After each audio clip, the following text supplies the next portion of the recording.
সিলেট বিভাগের অন্যতম প্রাচীন শিক্ষা প্রতিষ্ঠান গোবিন্দনগর ফজলিয়া ফাজিল ডিগ্রি মাদ্রাসার সদ্য অবসরপ্রাপ্ত অধ্যক্ষ আল্লামা আব্দুস সালাম আল মাদানী সাহেবের অবসর গ্রহণ উপলক্ষে আয়োজিত আলোকিত মনীষা স্মারকের মোড়ক উন্মোচন ও সম্মাননা চেক প্রদান অনুষ্ঠান অনুষ্ঠিত হয়েছে। গত 9 ফেব্রুয়ারি 2025 রবিবার সকাল 11টায় মাদ্রাসার অধ্যক্ষ মাওলানা আবু সালেহ মোহাম্মদ আব্দুস সুবহান সাহেবের সভাপতিত্বে এবং সহকারী অধ্যাপক মুফতি মইনুল হক মুমিন সাহেবের সঞ্চালনায় এই বর্ণাঢ্য অনুষ্ঠানটি সম্পূর্ণ হয়। অনুষ্ঠানের শুরুতেই পবিত্র কোরআন তেলাওয়াত করেন, পরে মাদ্রাসা শিক্ষার্থীদের পরিবেশনায় ইসলামিক সঙ্গীত পরিবেশ করা হয়, যা পুরো অনুষ্ঠানের এক অত্যাধিক বাহবা সৃষ্টি করেছে।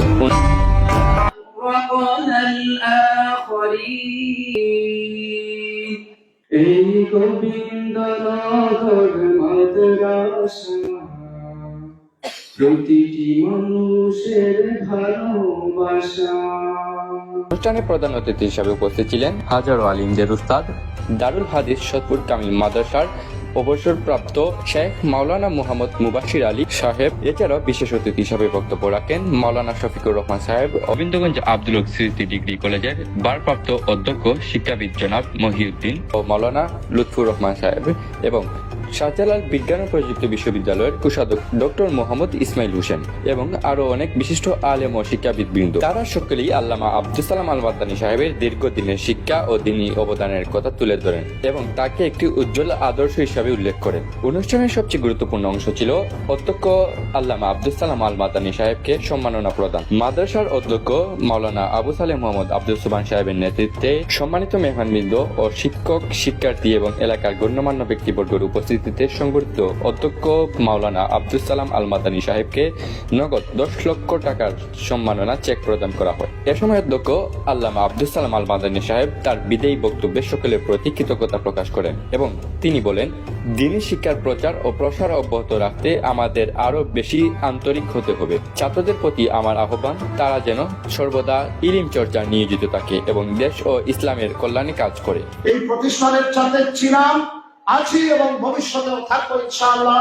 এই যে 4 তলা বিল্ডিংটা এখন নির্মাণাধীন, এই প্রতিষ্ঠান এই বিল্ডিংটিও পাওয়ার জন্য বেশ চেষ্টা করেছি। এর সাথে যারা জড়িত ছিলেন এবং ভবিষ্যতেও থাকবেন, আমি তাদেরও কাছে কৃতজ্ঞতা আদায় করছি।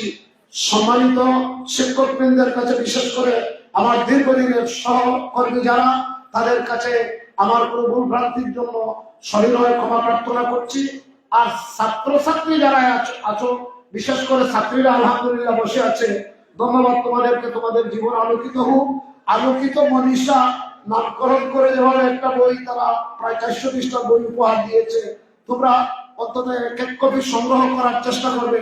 কিছুটা সৌজন্য মূল্য যদি দিয়েও দিতে হয়, তারপরেও তোমরা করবে বলে আশা করি, কারণ এখানে অনেক শিক্ষণীয় বিষয় আছে। ব্যক্তিগতভাবে শুধু আমার জীবন নয়, বরং এখান থেকে তোমরাও আলোকিত হবে ইনশাআল্লাহ। তোমাদের প্রতিও অগণিত অসংখ্য দোয়া, মহব্বত, ভালোবাসা রইল। এছাড়া প্রাক্তন শিক্ষার্থী আল ফজল ছাত্র সংসদের পক্ষ থেকে বক্তব্য রাখেন সাবেক কৃতি শিক্ষার্থীরা এবং বর্তমান বিবি আবুল হাসান মোহাম্মদ আদনান ও জিএস সৈয়দ জাবের বিন হাবিব।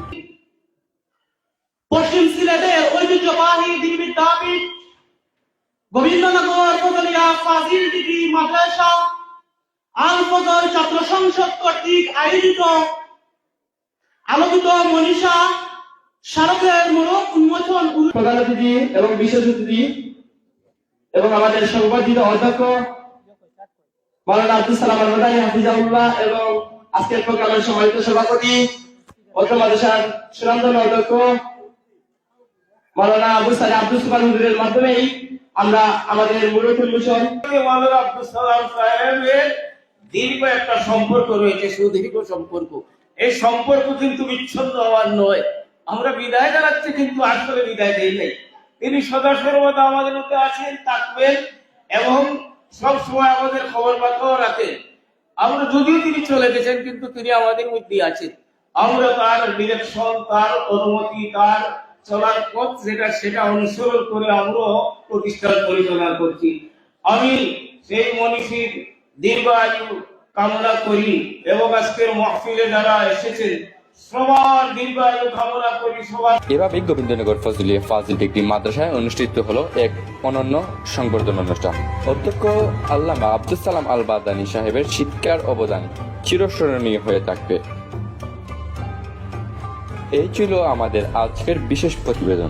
আগামীতে আরো গুরুত্বপূর্ণ সংবাদ নিয়ে ফিরব। ততক্ষণ পর্যন্ত আমাদের সাথেই থাকুন। ধন্যবাদ।